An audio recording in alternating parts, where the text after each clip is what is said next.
मंत्रा के ऑनलाइन पाठशाला में आप लोगों का स्वागत है। और आज हमारी क्लास का बहुत ही महत्वपूर्ण विषय है और यह विषय जानना आपके लिए बेहद आवश्यक है कि राजनीति विज्ञान की समझ को कैसे पैदा करें। देखिए, एक बात तो आपको भी मालूम है और हम लगातार अपने क्लास के विद्यार्थियों को कहते हैं कि सही वे में काम करने से सफलता आसान है, लेकिन गलत वे में अगर काम करते हैं तो सफलता अत्यंत कठिन हो जाती है। इसलिए आज हम लोग राजनीति विज्ञान की समझ को पैदा कैसे किया जाए, राजनीति विज्ञान की समझ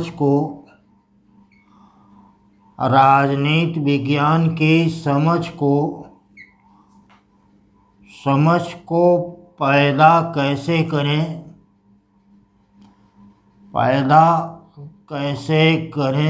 आज का ये इम्पोर्टेंट टॉपिक है ना। राइट डायरेक्शन में काम करते हैं तो हमको सही परिणाम मिलता है, लेकिन अगर गलत डायरेक्शन में काम करते हैं तो हमारे परिणाम के भी गलत आने की संभावनाएं उतनी भी हो जाती हैं। इसलिए एक बात स्वाभाविक है, यदि परिणाम में परिवर्तन चाहते हैं तो पहले कार्य प्रणाली में परिवर्तन करना होगा। इसको कहते हैं सफलता का मनोविज्ञान। यदि आपने चाहे इतिहास पढ़ा, चाहे आपने भूगोल पढ़ा, चाहे आपने इकोनॉमिक्स पढ़ा या आपने राजनीति विज्ञान पढ़ा, लेकिन इन सब को पढ़ने से पहले कुछ चीज़ों का होना आवश्यक है जिसको सफलता का मनोविज्ञान कहते हैं, और सामाजिक विज्ञान के अंतर्गत इसको उपागम कहते हैं, और सामान्य भाषा में इसको दृष्टिकोण कहते हैं, और भी सामान्य भाषा में अगर कहा जाए तो इसको नज़रिया कहते हैं या इसको देखना कहते हैं। आप किसी भी चीज़ को जिस भाव से देखते हैं वही आपके ज्ञान का आधार बन जाता है। अगर आपका अप्रोच सही होगा तो आपको कम पढ़ करके भी ज़्यादा सवाल को आप सही कर सकते हैं। स्वाभाविक बात है कि यदि आप जितना पढ़ते हैं उतना ही सही करते हैं तो आपको सफलता नहीं मिलेगी, लेकिन आप पढ़ते कम हैं और सवाल ज़्यादा सही हो, यही सफलता का मनोविज्ञान कहलाता है। और यह अभ्यास से, यह प्रैक्टिस से निरंतर बढ़ता है। इसलिए आज हम लोग इसी बात पर बात कर रहे हैं कि आखिर हम अपना दृष्टिकोण, अपना नज़रिया या राजनीति विज्ञान की समझ को पैदा करने के लिए क्या बात कर लें। इसको कहा जाता है कि सबसे पहले आप इंटर रिलेशन बनाने का गुण सीखें, अंतर संबंध का निर्माण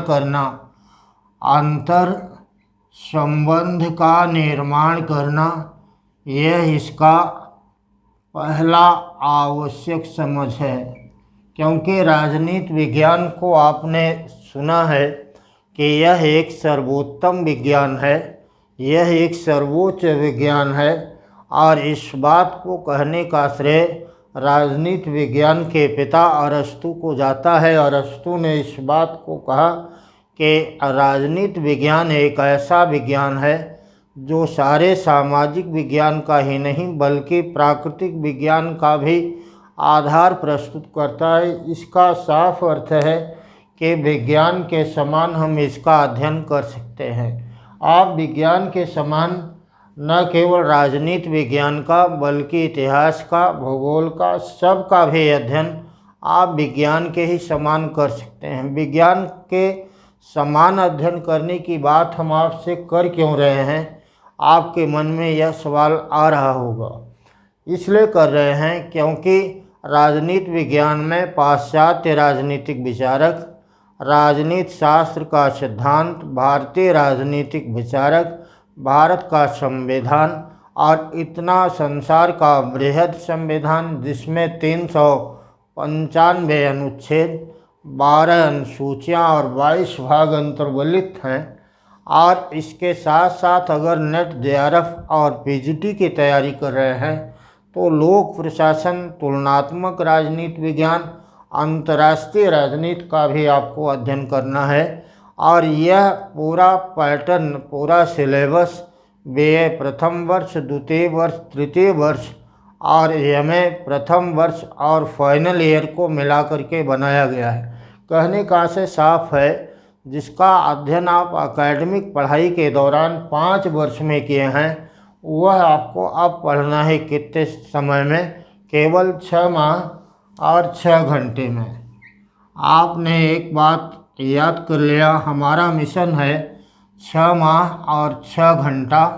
अगर आपने 6 माह 6 घंटा दिया तो आपको सफलता मिलेगी। जो आप चाहेंगे सो, जिसमें आप सफल होना चाहेंगे उसमें न इससे ज़्यादा न इससे कम। आपने किसी भी मेडिसिन को लिया होगा तो आपको मालूम होगा कि मेडिसिन का डोज इम्पॉर्टेंट होता है, दवा हर डॉक्टर लिखता है। और अगर आप 1 किलो देसी घी को 5 साल में खाएं तो उसका कोई असर नहीं होगा, लेकिन अगर 1 माह में खाएं तो उसका कुछ असर होगा। इसलिए इसका टाइम ड्यूरेशन है, ये सफलता का मनोविज्ञान है। टॉपिक पर अगर हम लोग आए तो आपको हमने कहा कि ये 5 वर्ष का पूरा राजनीति विज्ञान का पाठ्यक्रम अब आपके सामने टारगेट है। 5 वर्ष का या 6 माह का, शायद केवल 6 माह आपके पास होगा। और आपने भी यह निश्चित किया होगा कि हम 6 माह में ही शिक्षक बन जाए, टीजीटी बन जाए, पीजीटी बन जाए, एलटी बन जाए, केवीएस में हो जाए, नवोदय में हो जाए, नेट जेआरएफ हो जाए या असिस्टेंट प्रोफेसर हो जाए। ऐसा आपने भी निर्धारित किया होगा और अपने लिए शायद आपने भी 6 माह ही निर्धारित किया। मैं आपके दिल की बात को समझ करके यहाँ पर बतला रहा हूँ। तो सवाल ये है कि अगर ये 5 साल का पाठ्यक्रम था तो आप 6 माह में खाली 6 घंटे पढ़कर कैसे तैयार करेंगे? क्या कभी इस बात को आपने सोचा? और अगर नहीं सोचा तो गंभीरता से भोजन के उपरांत रात में आज सोचिएगा कि आखिर ये कैसे संभव हो जाएगा कि 6 माह में ही 6 घंटे खाली पढ़कर हम इसको सक्सेस कर सकते हैं, इसको क्रैक कर सकते हैं और इस एग्ज़ाम को पास भी कर सकते हैं और समाज में एक सम्मानजनक स्थान को भी प्राप्त कर सकते हैं। और सब जो लोग आपके ऊपर उंगलियां उठा रहे हैं उनके मुंह पर उनकी बोलती को आप बंद कर सकते हैं। ये वक्त है आपके पास 6 माह और 6 घंटे का। लेकिन सवाल है कि ये कैसे? ये तो राजनीति विज्ञान का सिलेबस था।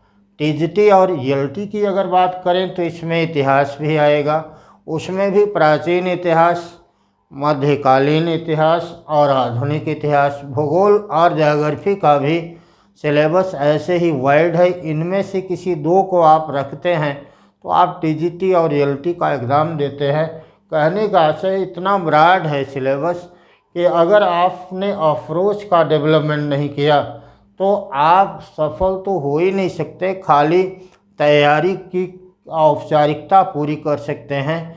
मैदान में जाना, युद्ध के मैदान में सम्मिलित हो जाना, प्रतियोगी परीक्षा में अपने आप को सम्मिलित कर देना, फार्म को डाल देना, फीस को जमा कर देना आसान काम है। लेकिन परीक्षा परिणाम आने पर हंसना, मुस्कुराना और मिठाइयाँ लोगों को खिलाना ये कठिन और चुनौतीपूर्ण होता है। ऐसा नहीं होता कि बहुत आसानी से किसी को भी सफलता कभी भी मिल जाए, ऐसा कभी भी संभव नहीं है। इसलिए आप इसको पढ़ना स्टार्ट करें। इसके पहले मैं आपको बता रहा हूँ कि आप आज सफलता का मनोविज्ञान जाने कि आखिर ऐसे लोग जो सक्सेस हो गए 3 माह में, 6 माह में, तो उन्होंने इस सफलता को हासिल कैसे किया और इतने सारे टॉपिक को, इतने वाइड सिलेबस को हम कैसे समझ सकते हैं। इसके लिए हमने आपको पहला कहा कि उपागम दृष्टिकोण और नज़रिए का विकास करना, जिससे जो सवाल आपको आ रहा है वो तो सही ही होगा, लेकिन जो नहीं आ रहा है वो तो हर हाल में सही होगा। क्यों? क्योंकि ये अंतर संबंध निर्माण की बात है, ये क्लिनिकल मेथड्स की बात है, ये विज्ञान की बात है। आपको एक बात मालूम है कि सबसे ज़्यादा प्रॉब्लम आपके लिए किस बात की होती है? आप पढ़ते हैं, 10 घंटा पढ़ते हैं, कुछ विद्यार्थी बताते हैं कि वे 12 घंटा भी पढ़ते हैं, और कुछ लोगों ने तो यहाँ तक कहा कि 18-18, 20-20 घंटे सर हमने पढ़ा, लेकिन सफलता नहीं मिली। सफलता नहीं मिलेगी ज़्यादा पढ़ने से, क्योंकि आपने खाली 6 घंटे को फॉलो नहीं किया। ऐसा इसलिए है क्योंकि आपने पढ़ा जितना उससे ज़्यादा आपने भूला। सामान्य हम लोग अपने प्राइमरी सेक्शन में एक सवाल पूछा जाता था गणित का, और उसमें सवाल ये रहता था कि एक मेढक कुएं में गिर गया। वो 2 हाथ चढ़ता था, 3 हाथ गिरता था, फिर 2 हाथ चढ़ता था, 1.5 हाथ गिरता था, 8 हाथ चढ़ता था, 7 हाथ गिरता था। तो वो कितने समय के बाद कुएं से बाहर निकलेगा? कुएं से बाहर निकलने की संभावनाएं बहुत कम हो जाती थी। इसका कारण आप समझ गए होंगे। इसका कारण है कि क्या? इसका कारण है केवल एकमात्र कि आप आज जितना रटते हैं आप उतना ही आप भूलते हैं। अगर रटेंगे तो पक्का है कि आप भूलेंगे। इसलिए अगर इसका समाधान करना हो तो क्लिनिकल मेथड से क्या होगा ना, हमारे बताने से नहीं, आपके इस सवाल के उत्तर देने में ही आपका यह समझ अंतर्निहित है। इसलिए आप बताइए कि अगर रटते हैं तो भूलते हैं, और अगर न रटें तो? अगर नहीं रटेंगे तो नहीं भूलेंगे। अब आपके मन में एक बात आएगा कि रटेंगे नहीं तो भूलेंगे नहीं, ये सही है, तो आखिर इसको याद कैसे करेंगे? तो याद के लिए आपके लिए आवश्यक क्या है?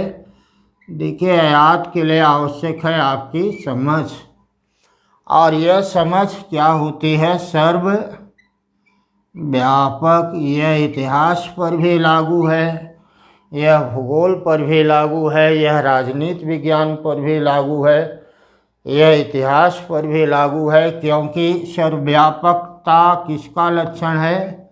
वैज्ञानिकता का। न्यूटन का नियम का सिद्धांत भारत में भी लागू है, अमेरिका में भी ना, यह जापान में भी लागू है और जर्मनी में भी, क्योंकि यह न्यूटन का लॉ है। अगर न्यूटन के लॉ के ही समान हम राजनीति विज्ञान को भी वैज्ञानिक पद्धति से पढ़ लेते हैं तो हमारी भूलने की समस्या का समाधान हो जाएगा, और राजनीति विज्ञान हमको चुटकियों में समझ में आ जाएगा। एक समझना है और एक को समझ करके दूसरे का निष्कर्ष निकाल लेना है। चलिए, अब आपको हमको ये बताना है कि जो बातें अब हम बताने जा रहे हैं, क्या वो आप समझ रहे हैं कि हम आपको बताने क्या जा रहे हैं? हम आपको बताने जा रहे हैं कि राजनीति विज्ञान की समझ का विकास वैज्ञानिक पद्धति से अंतर संबंधों का निर्माण करके, एक सवाल को दूसरे सवाल से लिंक करके, कमेंट में आप कोई भी सवाल पूछिएगा और आप उसके साथ बताइएगा कि इसके इर्द गिर्द आपको क्या आता है। हम आपको और ज़्यादा स्पष्टता के साथ बता देंगे कि आपको सब आता है ना, लेकिन आपने सोचा ही नहीं ऐसा। खाली आपने एक अवैज्ञानिक तरीके से, गलत तरीके से, ट्रेडिशनल परंपरागत पद्धति से, खाली बैलों की तरह मजदूरों की भांति आपने काम किया। आपने एक बात समझा होगा कि प्लेटो के द्वारा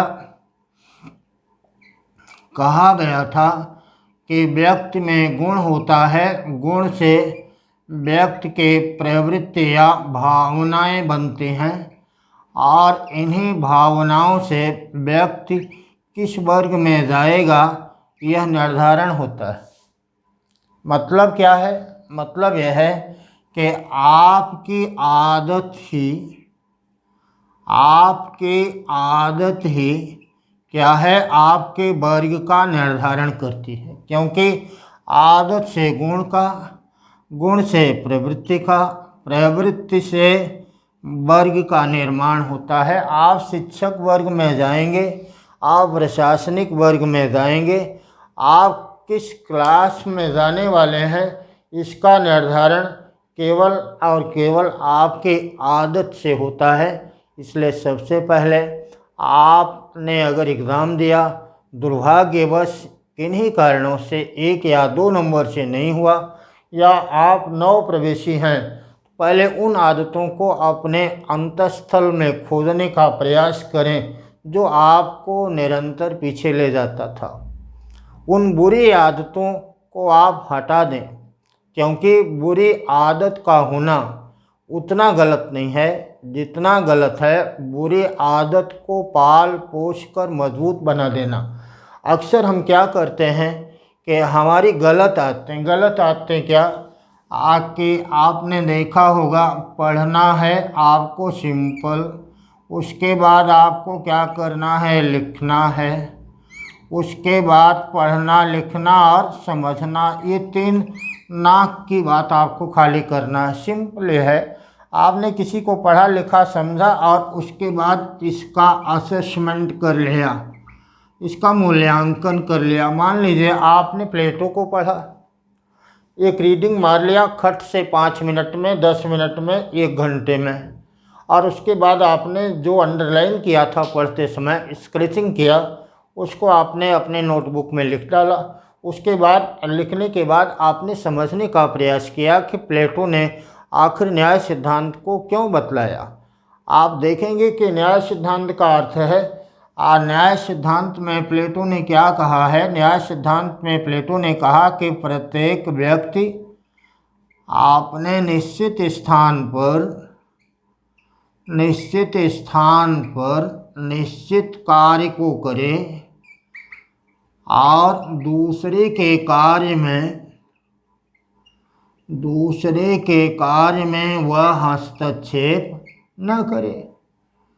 अगर ना करे तो न्याय हो जाएगा। इससे आपको क्या समझना कैसे है, आपने अंडरलाइन किया कि इसमें क्या कर रहा है, प्रत्येक व्यक्ति निश्चित कार्य करे। निश्चित कार्य माने क्या, कार्य विशेषीकरण। भाई जिस काम को करने के लिए आपके पास योग्यता है, अगर बीएडधारी हैं तो आप खाली शिक्षक ही बन सकते हैं। आप बीएडधारी हैं और कह रहे हैं कि हम आईपीएस बन जाएंगे, तो गलत आप सोच रहे हैं ना। निश्चित कार्य को आप अगर करें तो उत्तम है, और अगर शिक्षक बन गए तो पुलिस के काम में आप हस्तक्षेप न करें। तो इसका मतलब है कि प्लेटो जब ये बात कह रहा है तब लोग क्या कर रहे थे, हर एक व्यक्ति वह काम नहीं कर रहा था जिसके लिए योग्य था, बल्कि वह दूसरे के काम को करने की कोशिश करता था, अपना वाला काम नहीं करता था। इसलिए अव्यवस्था थी, अव्यवस्था से अस्थिरता थी। आपको सिंपल नेट जेआरएफ में सवाल आया कि प्लेटो ने न्याय सिद्धांत का प्रतिपादन क्यों किया, तो आपको बताना है पॉलिटिकल अनस्टेबिलिटी या राजनीतिक अस्थिरता को खत्म करने के लिए। तो कहने का आशय क्या है कि इसका आप पढ़ना लिखना समझना और फिर इसका मूल्यांकन करना। आप मूल्यांकन करेंगे तो आपको पॉइंट रहेगा कि 1 से लेकर 10 में से आप अपने आप को कितना पॉइंट दे सकते हैं। बहुत ईमानदारी। सब इसका आधार क्या है, पहला इसका आधार है स्वयं में ईमानदार होना, क्योंकि कोई चेक नहीं कर रहा है, आपको ही चेक करना है। आप अपने स्वयं ही मास्टर भी हैं, विद्यार्थी भी हैं।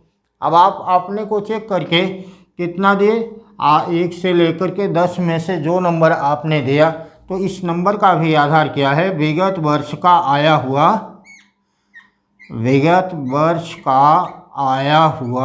प्रश्न। आप अगर पूर्व वर्ष के आए हुए सवालों को देखते हैं और उसको आसानी से कर ले जा रहे हैं, तो इसका मतलब है कि राइट डायरेक्शन में आपकी पढ़ाई चल रही है। लेकिन आप उन सवालों को करने में कंफ्यूज हो जा रहे हैं, इसका मतलब स्पष्टता, क्लियरिटी नहीं है। विज्ञान में क्लियरिटी होती है, लेकिन बाकी अगर अवैज्ञानिक है तो क्लियरिटी नहीं है, उसका असेसमेंट नहीं है। आप पढ़ते हैं लेकिन क्या पढ़ते हैं, कितना तैयार कर लिया, कितने सवाल को आप कर लेते हैं, इसका कोई असेसमेंट आप नहीं करते। स्वाभाविक बात है, ये हमारी सफलता के मार्ग में सबसे बड़ी बाधा बन जाता है। इसलिए राजनीति विज्ञान का अगर आपको अध्ययन करना है तो पहले इस बात को समझना होगा कि हम किसी भी थिंकर्स को अगर समझ रहे हैं तो थिंकर्स को यह जानना है कि आखिर ये थिंकर्स का संबंध किस विचारधारा से है। मान लीजिए आपने प्लेटो और अरस्तु को लिया। प्लेटो और अरस्तु का आप अध्ययन कर रहे हैं, ये यूनान वाले हैं और इनका संबंध है किससे? आदर्शवाद से। आपने सिंपल नोटबुक में लिखा वाद माने क्या? विचार दर्शन या विचारधारा।